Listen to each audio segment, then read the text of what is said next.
আমার নেত্রী এবং আমাদের প্রার্থী কল্লোলদা,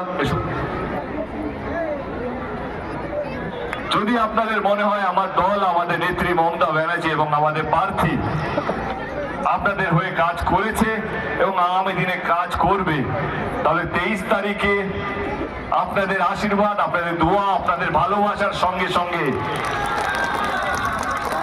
আপনাদের ভোটটাও যেন উনি পায়, এটা পুরোপুরি আপনাদের দায়িত্ব। ভালো থাকবেন, অসংখ্য ধন্যবাদ।